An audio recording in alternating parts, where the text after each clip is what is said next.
네, 북한의 장거리 탄도미사일 발사에 정치권도 한 목소리로 규탄하고 있습니다. 국회로 가보겠습니다. 임혜준 기자 전해주시죠.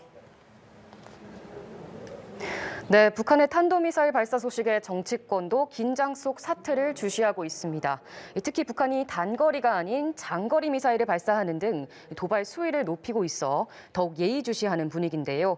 당초 국민의힘은 오늘 긴급 당정회의를 열고 최근 북한의 일련의 도발에 대한 보고를 받고 대책을 논의할 예정이었는데 북한이 또다시 오늘 아침 미사일 발사를 강행하면서 군의 도발 대응이 선행돼야 된다는 판단 하에 회의를 취소했습니다. 어제 NLL 이하 우리 영해 인근으로 북한이 탄도미사일을 발사한 데 이어 오늘 장거리 미사일까지 발사하자 여야는 연이틀 한 목소리로 규탄에 나섰는데요.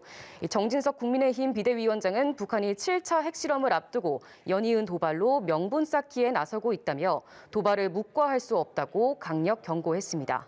박홍근 민주당 원내대표도 대형 참사로 온 국민이 고통을 겪는 상황에서 북한의 도발 행위는 민족애를 저버린 퇴행적 행위라며 실익 없는 도발을 멈추라고 촉구했습니다.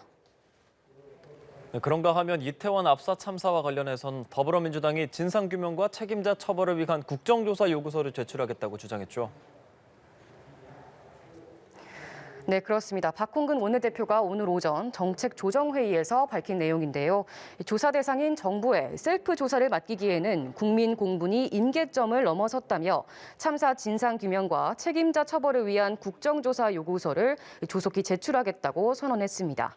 박 원내대표는 이어 신속한 조사를 위해서는 국정조사 요구서가 반드시 다음 주 열릴 본회의에서 처리되어야 한다고 주장했는데요.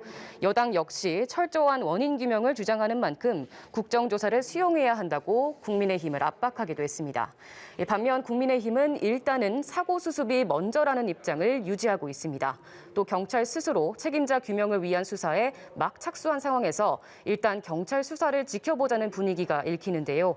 앞서 정진석 비대위원장은 추도 기간 이후 여야와 정부, 전문가가 함께 참여하는 TF를 만들어 대응해 나가자고 제안하기도 했습니다.